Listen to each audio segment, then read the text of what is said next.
किसानों का कल्याण, देश का उत्थान। जी हां, इसी लक्ष्य को लेकर मोदी सरकार पिछले 10 वर्षों से कृषि और किसान की तकदीर और तस्वीर बदलने में लगी है। सरकारों की नीति और नीयत अच्छी हो तो परिणाम भी सुखद होते हैं। कृषि क्षेत्र में हो रहे बदलाव अब सिर्फ कागजी आंकड़ों तक सीमित नहीं है, वो देश के ग्रामीण भारत में दिखाई देते हैं। आंकड़ों की सच्चाई यह है कि पिछले 10 वर्षों में प्रमुख खाद्यान्नों का MSP 40 से 60% तक बढ़ चुका है। देश भर में खाद्यान्न का उत्पादन 35% तक बढ़ा है। किसानों और कृषि के लिए बजट 5 गुना तक बढ़ा है। मोदी सरकार ने किसानों की तकदीर और तस्वीर बदलने के लिए अनेकों कल्याणकारी योजनाओं को न सिर्फ लागू किया, बल्कि जमीनी स्तर पर उसको उतारा।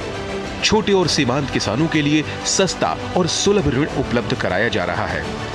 किसान और व्यापारियों के बीच बिचौलियों को समाप्त किया। किसान को उसकी फसल का उचित दाम MSP के जरिए न सिर्फ उसको दिया जा रहा है, बल्कि देश भर MSP को कई बार बढ़ाया गया है। 10 वर्षों में 875 रुपए बढ़ा गेहूं का MSP और 823 रुपए धान।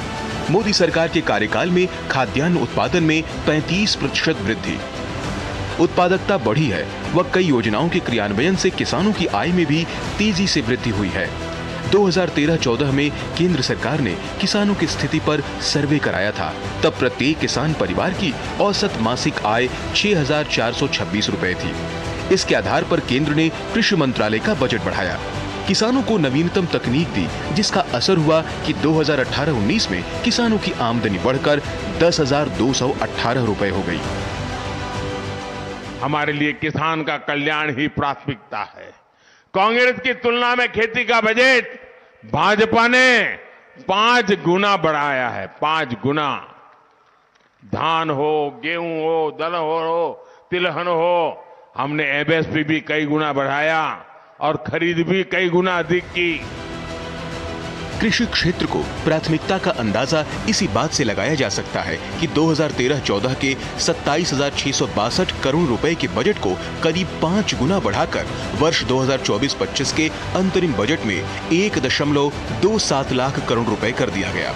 खेती की लागत को नियंत्रित कर किसानों की आय बढ़ाने के उपाय तलाशने के लिए 2016 में बनाई गई अंतर मंत्रालयी समिति ने 2 वर्ष बाद अपनी अंतिम रिपोर्ट में कृषि नीतियों, सुधारों एवं कार्यक्रमों पर जोर दिया था।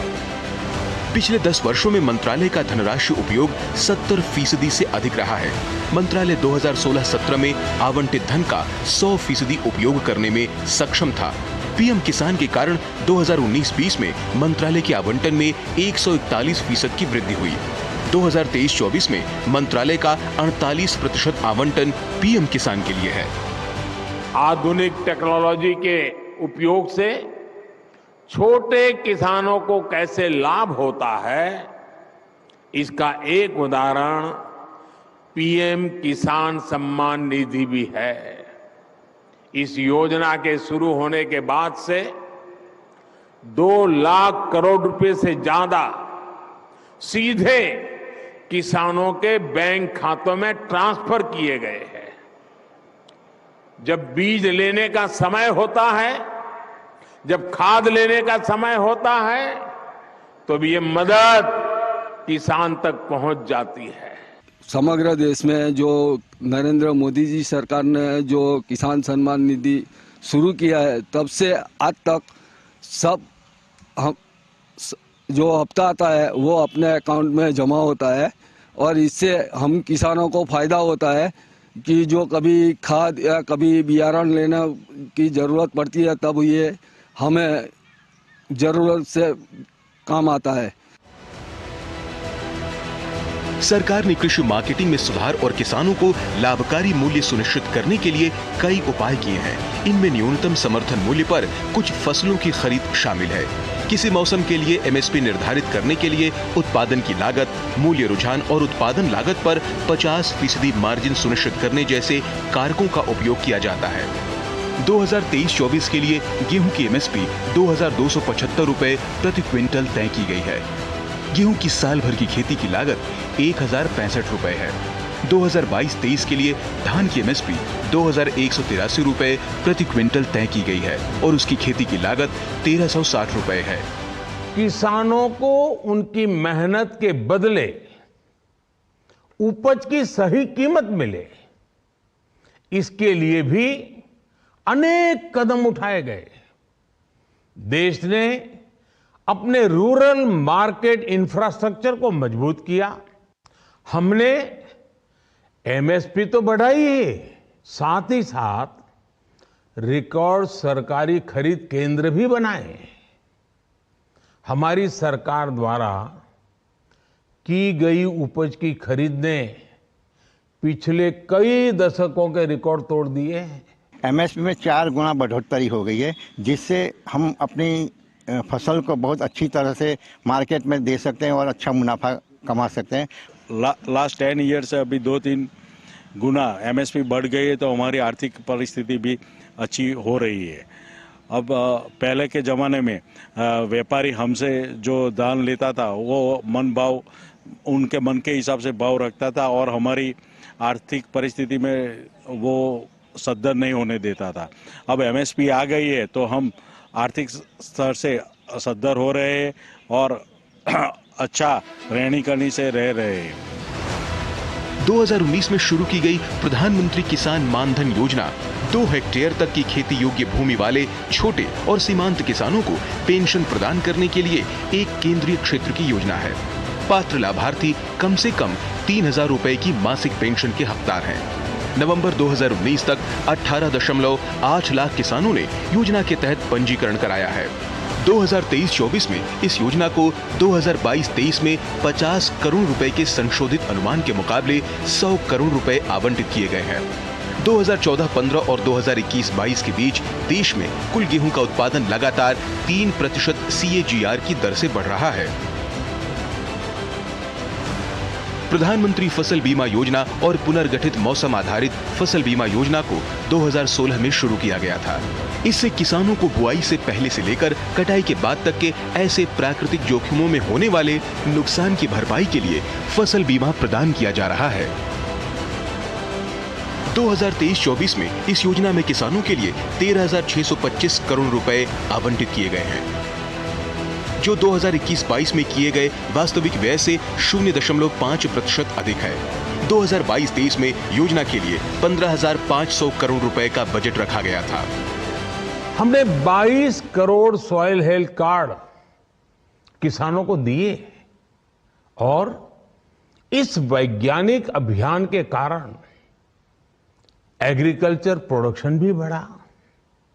साथियों, हमने फसल बीमा योजना को अधिक प्रभावी बनाया, उसके दायरे में ज्यादा किसानों को लाए। आपदा के समय ज्यादा से ज्यादा किसानों को आसानी से मुआवजा मिल सके, इसके लिए भी पुराने नियम बदले। सर्दी की वजह से किसानों को नुकसान हुआ है, फसलें मारी जाती थी बर्फ की वजह से, और उसके ऊपर मुआवजा किसी दूसरी सरकार ने नहीं दिया। लेकिन मोदी सरकार ने जल्दी से जल्दी एक्शन लेकर किसानों को ये फायदा दिया गया है।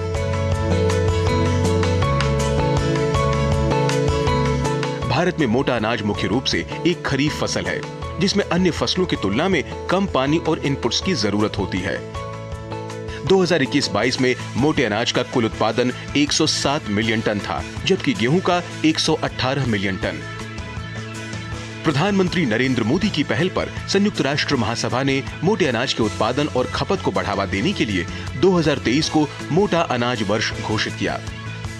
भारत ने मोटे अनाज के उपयोग को बढ़ावा देने के लिए कई कदम उठाए हैं। उदाहरण के लिए उसने अंतर्राष्ट्रीय मोटा अनाज वर्ष के लिए FAO को $5 लाख अमेरिकी का योगदान दिया। मोटे अनाज की घरेलू खपत और निर्यात को बढ़ावा देने के लिए उत्पादों और स्टार्टअप्स को सहयोग दिया जा रहा है। मार्च 2021 में खाद्य प्रोसेसिंग उद्योग के लिए प्रोडक्शन लिंक्ड इंसेंटिव स्कीम शुरू की गई थी। रेडी टू ईट फूड्स के लिए मैन्युफैक्चरिंग संबंधी प्रोत्साहन सहित इसका परिव्यय 10,900 करोड़ रुपए है।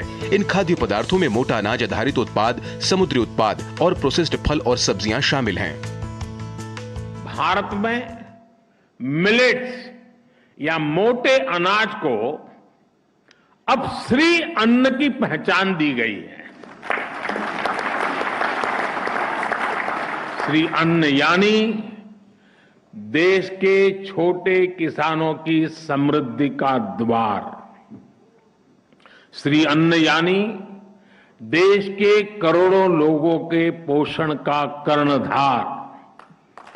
श्री अन्न यानी देश के आदिवासी समाज का सत्कार। श्री अन्न यानी कम पानी में ज्यादा फसल की पैदावार। श्री अन्न यानी केमिकल मुक्त खेती का बड़ा आधार। श्री अन्न यानी क्लाइमेट चेंज की चुनौती से निपटने में मददगार। लाभदायक खेती के लिए पर्याप्त, समय पर और कम लागत वाले ऋण की उपलब्धता और पहुंच आवश्यक है। पिछले कुछ वर्षों में किसानों को उपलब्ध संस्थागत ऋण की मात्रा में वृद्धि हुई है। हालांकि ग्रामीण ऋणग्रस्तता में वृद्धि हुई है और ऋण को मुख्य रूप से खेती में राजस्व व्यय या आवर्ती घरेलू व्यय को पूरा करने के लिए उपयोग किया जा रहा है। पिछले 10 वर्षों में किसानों द्वारा प्राप्त किए गए कुल संस्थागत ऋण में CAGR 7.8% की वृद्धि हुई है। 2021-22 में मंत्रालय ने किसानों को 16.5 लाख करोड़ रुपए का ऋण प्रदान करने का लक्ष्य रखा था। यह अपने लक्ष्य से 13% अधिक है। चूंकि ऋण तक पहुंच बढ़ी है, 2012-13 से अल्पावधि ऋण का अनुपात कम हो रहा है। हालांकि यह 2020-21 में 57% से बढ़कर 2021-22 में 60% हो गया। अल्पकालिक ऋण का एक उच्च हिस्सा दर्शाता है कि किसान लंबी अवधि के निवेश के वित्त पोषण के बजाय अपनी आवर्ती व्यय की जरूरतों को पूरा करने के लिए उधार ले रहे हैं। फसल ऋण का उपयोग कटाई पूर्व गतिविधियों जैसे निराई, छटाई, कटाई और परिवहन के लिए किया जाता है। कृषि मशीनरी और उपकरण या सिंचाई में निवेश करने के लिए लंबी अवधि के ऋण लिए जाते हैं। हम छोटे किसानों और खेत में काम करने वाले श्रमिकों तक बीमा और पेंशन की सुविधाओं को भी ले आए। छोटे किसानों की जरूरतों को पूरा करने के लिए सीधे उनके बैंक खातों में 1,62,000 करोड़ रुपए ट्रांसफर किए, सीधे उनके खाते में। अनावृष्टि हो, ओलावृष्टि हो और हमारी फसल नष्ट हो गई हो तो जो फसल बीमा योजना से हमें रकम मिलती है उससे हम आत्मनिर्भर बन सकते हैं। और मैं ये भी बताना चाहता हूँ कि मोदी सरकार आत्मनिर्भरता पर बहुत जोर दे रही है और ये अच्छी बात है कि हर कोई अपने क्षेत्र में आत्मनिर्भर हो। बैंक का जो बैंक का ऋण जो किसानों को मिलता है वो भी बैंक वाले हमको बुला के और अपने लिए जो क्रॉप लोन है या कोई भी और ऋण चाहिए तो वो अपने को देते हैं किसानों को। और उसमें जो परसेंटेज है वो भी बहुत कम है, जो पहले ज़्यादा परसेंटेज थे, अभी ये हम लोगों के लिए ज़्यादा फायदेमंद है। उर्वरकों को यूरिया सब्सिडी और P और K उर्वरकों के लिए पोषक तत्व आधारित सब्सिडी के माध्यम से सब्सिडी दी जाती है। उर्वरक निर्माताओं और आयातकों को सब्सिडी प्रदान की जाती है ताकि किसान उन्हें सब्सिडी दरों पर सीधे खरीद सके। 2023-24 में उर्वरक सब्सिडी के लिए 1,75,103 करोड़ रुपए का बजट 2022-23 के संशोधित अनुमानों से 22% कम था। हालांकि 2023-24 के लिए सब्सिडी 2022-23 के बजट अनुमान से 66% अधिक है। 2022-23 में उर्वरक सब्सिडी के लिए 1,05,222 करोड़ रुपए का बजट रखा गया था, जो संशोधित स्तर पर बढ़कर 2,25,222 करोड़ रुपए हो गया। नवंबर 2022 में केंद्र सरकार ने रबी मौसम 2022-23 के लिए पोषक तत्व आधारित उर्वरकों की सब्सिडी दरों में वृद्धि की। वृद्धि मुख्य रूप से स्वदेशी यूरिया के लिए बढ़ी हुई सब्सिडी के कारण थी, जो उर्वरकों की अंतर्राष्ट्रीय कीमतों में वृद्धि के परिणाम स्वरूप थी। देश के छोटे किसानों की चुनौतियों को दूर करने के लिए हमने बीज, बीमा, बाजार और बचत, इन सभी पर चौतरफा काम किया। सरकार ने अच्छी क्वालिटी के बीज के साथ ही किसानों को neem coated urea, soil health card, micro irrigation जैसी सुविधाओं से भी जोड़ा।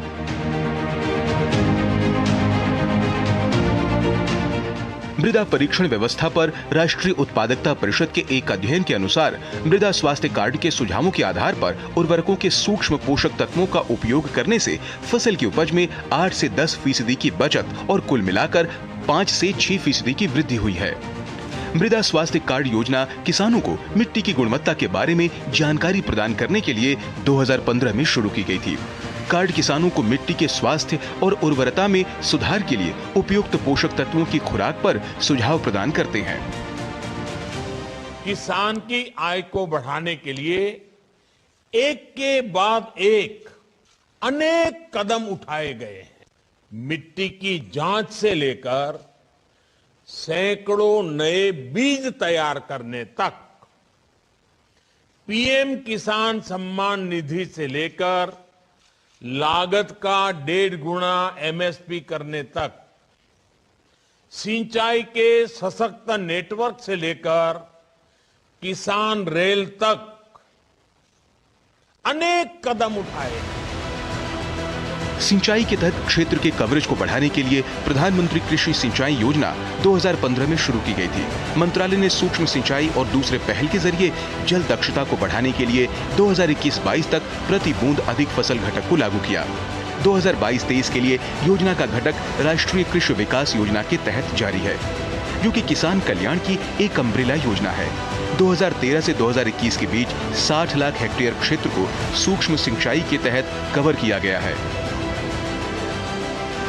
गन्ने और धान जैसी जल गहन फसलों को पंप सिंचाई की जरूरत होती है। सिंचाई लागत को कम करने के लिए देश के कई हिस्सों में बिजली सब्सिडी दी जाती है। कुछ राज्यों में कृषि के लिए बिजली की आपूर्ति खपत सीमा के बिना पूरी तरह से मुफ्त है।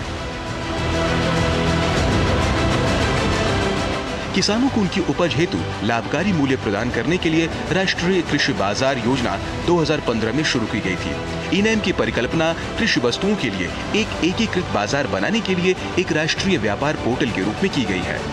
30 नवंबर 2022 तक 25 राज्यों और केंद्र शासित प्रदेशों की 1260 मंडियों को पोर्टल के साथ एकीकृत कर दिया गया है। सफाई, छंटाई और पैकेजिंग का इंफ्रास्ट्रक्चर तैयार करने के लिए सरकार प्रत्येक मंडी को 75 लाख रुपए तक की सहायता देती है। आज ई-नैम पोर्टल ने कृषि व्यापार को पारदर्शी बना दिया है और किसानों के समय की बचत की है।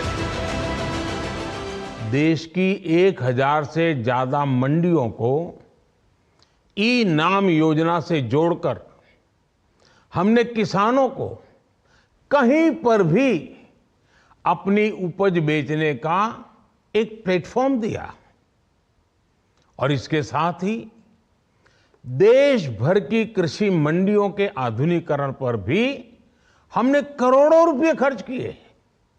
साथियों, आज केंद्र सरकार का कृषि बजट पहले के मुकाबले 5 गुना बढ़ गया है।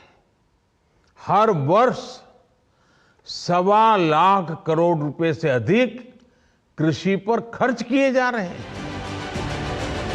कृषि इंफ्रास्ट्रक्चर फंड, इस योजना को जुलाई 2020 में मंजूरी दी गई थी और यह पैदावार बाद का प्रबंधन इंफ्रास्ट्रक्चर बनाने के लिए मध्यम से दीर्घकालिक ऋण वित्त पोषण की सुविधा प्रदान करती है।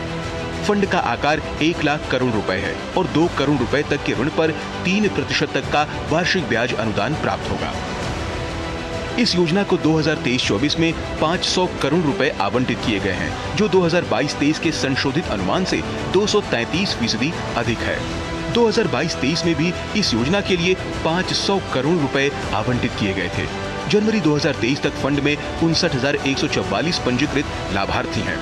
16,000 परियोजनाओं को अगस्त 2020 से अब तक 10,082 करोड़ रुपए वितरित किए जा चुके हैं। साथियों, बीते वर्षों में हमने किसान उत्पादक संघों यानी एफपीओज उसके निर्माण पर भी विशेष बल दिया है। अभी देश भर में 10,000 नए एफपीओज के निर्माण पर काम चल रहा है और इसमें से करीब 5,000 बन भी चुके हैं। ये एफपीओ छोटे किसानों को बड़ी ताकत देने वाले हैं। ये छोटे किसानों को मार्केट में बड़ी फोर्स बनाने के माध्यम है। बीज से लेकर बाजार तक हर व्यवस्था को छोटा किसान कैसे अपने पक्ष में खड़ा कर सकता है, कैसे बाजार की ताकत को चुनौती दे सकता है, ये उसका अभियान है।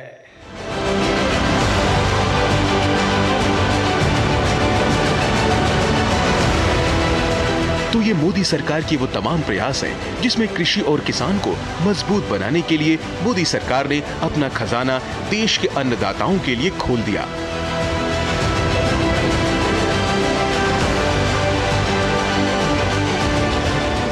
पीएम मोदी जानते हैं कि देश को विकसित बनाने का संकल्प तभी पूरा होगा जब देश का ग्रामीण भारत विकसित होगा।